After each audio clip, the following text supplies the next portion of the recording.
السلام عليكم احبتي في الله، ان شاء الله تكونوا الناس الكل بالف خير. طول شويه الغيبه، ما جبت لكم وصفه بنينه برشا اليوم باش نعملوا رولي رافاييلو بكريم موسلين رافاييلو بنينه برشا الوصفه. شوفوا كل هشاشه وكل بنه نتاع الكيك نتاعنا، حاسيلو لازم تجربوها. اول حاجه باش نحضروا الكريم باتيسيير فاني، استعملت دو ساشي كريم فاني، يعني ساشيات فاني. استعملت 500 ملل حليب، واستعملت معاهم ملعقتين كبار من السكر باش نطيبهم على نار متوسطه حتى نتحصلوا على القوام هذايا. بعد باش نزيد 20 جرام من الزبده ونخلطها بالكدا بالكدا، ونحطهم في ريسيبيون غارق. بون ريسيبيون بس ماذا بيا يكون كبير شويه باش تبرد لنا فيه على الكريم باتيسير نتاعنا، ونغطيوها بالبابي ترانسبارون ونخليها تبرد في حراره المطبخ. ما تدخلوهاش للثلاجه من فضلكم، باش تقعد لنا تقعد السخانه، يعني التمبيراتور نتاعها تقعد لنا نفس حراره المطبخ، خاطر بعد باش نحضروا الكريم موسلين باش تجينا ناجحه. الوغ بالنسبه للبخاليني نتاعي انا باش نستعمل لوز وجوز الهند. بون نصيحه لهنا ما تعملوش غلطي، انا جوز الهند دخلته للفور خاطر احمر لي شويه بعد. بون ما البنه سافا، لكن نصيحه جوز الهند تحمصوه على الفوق، يعني على التيفال شويه شويه، تقعدوا تخلطوا حتى يتبدل لونه ويولي دوري. واللوز بيان سور يطيبوه في الفور خير، ولا حتى تنجموا حتى تحمصوها على التيفال مش مشكل، باش نرحيهم مع بعضهم على على هاشواغ الفواتنا لهنا حتى نتحصلوا على القوام هذايا. بعد باش نمشيو نحضروا الجينواز نتاعنا، 4 بيضات يكون حراره المطبخ، رشه ملح، ونزيدوا معاهم السكر باش نزيدوا بشويه بشويه لهنا على 3 ولا 4 مرات، وديما نخلطوا ديما نركزوا يعني. باش نزيد شويه سكر فاني، بيان سور ساشي سكر فاني. وبعد باش ناخذوا نخلطوا حتى نحصلوا على قوام رغوي. كي يولي هو قوام رغوي لهنا باش نزيدوا الفرينه او الطحينه نتاعنا، باش نزيدوه على 3 أو 4 مراحل. انتو كميه الطحين اللي عندك، انا بالنسبه لي زدتها على 3 مرات. بون نزيدوا بشويه، راهو كل ما نزيدوا البارتي الاولانيه، يعني البارتي الاولانيه نخلطوا من اللوطه الفوق بشويه بشويه. ممكن انا نزرب لهنا شويه، زربت شويه الفيديو راني، اما نصيحه تخلطوا من اللوطه للفوق حتى نتحصلوا على باش هنا الهواء نتاع الكيك نتاعنا ما يتيحش، نتحصلوا على قوام يكون خفيف على الاخر هكا رغوي. زيد شوفوا القوام هذايا هو. توا باش نصبهم هنا زدت، خليني نقول لكم تنجموا راهم تزيدوهاش المرحله هذه، انا حبيت نزيد ملعقه كبيره من زيت نباتي. تنجموا ما تزيدوهاش راهي ماهيش مشكل. تخافوا تطيحوها، كان اول مره تعمل كيك ما نصحكش تزيد الزيت، خاطر تنجم تطيح لك البريباراسيون تاعك. صبيتها على الطبق الفرن نتاعي، حليتها بالكدا استويتها، يعني طيبتها على فرن ساخن على 170 مده 12 دقيقه. ما تفوتوش ل 15 دقيقه، حاولوا عسوا عليها خاطر تيب راهي فيسع برشا. بعد باش ناخذ انا نصبها نحلها كي من هكاكا على تورشون يعني منديله تكون مبلوله شويه اوميدي، لازمها راهي مش مبلوله بالماء. يعني تنجموا تقولوا يديكم مبلوله وتبدا تمسوها المنديله هذيك تكون اوميد فيها شويه هكا ماء، باش بعد كي تلوي الرولي نتاعك تطاوعك وتقعد شاده الفورمه نتاعها. ناكد راهو لهنا مازمهاش تكون مبلوله، جوست شويه ماء يعني. به حبيت نوريكم هنا كيفاش الرولي نتاعنا خفيفه وطاوعك يعني، وماهيش ما تتكسرش.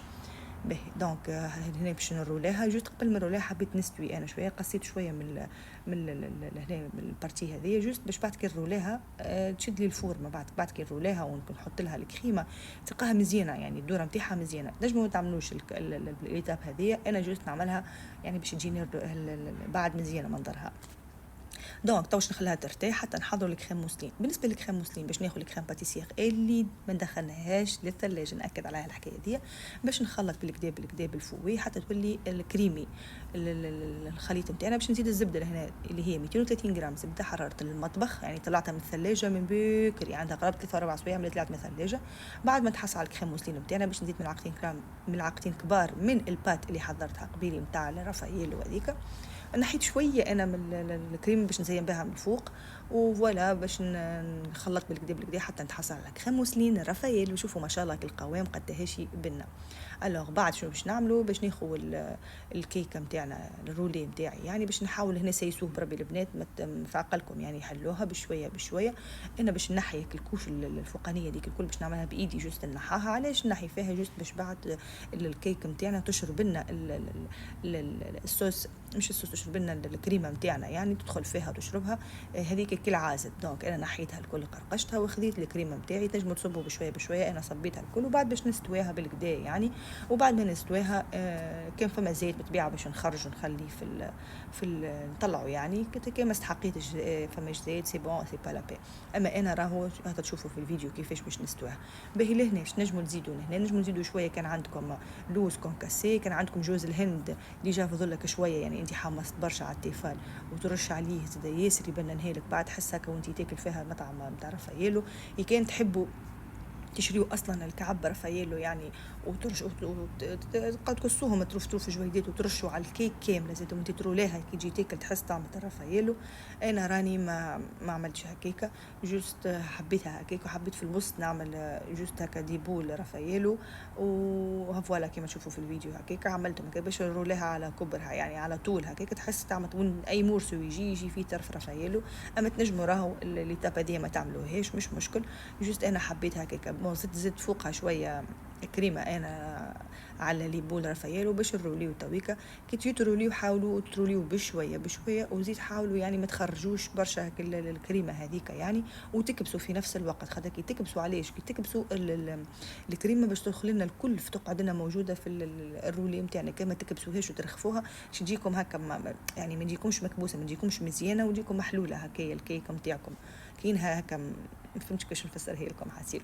فوالا لهنا راني باش نعاود كبستها، ما صورت لكمش في الفيديو كيفاش، مثلا هبط لكم فيديو اخر فيه كيفاش باش نخليها في الثلاجه مده ساعتين مينيموم باش تشد روحها بالكدا. وبعد باش نكمل الديكوراسيون باش نخلط هكا ندهنها من فوق اللي قعد لي شويه من الكريم موسلين اللي خليتها، ورشيت فوقها شويه لوز كونكاسي مقلي. اي فوالا حضرت لنا البنه نتاعنا. شنو رايكم، بنه ولا مش بنه؟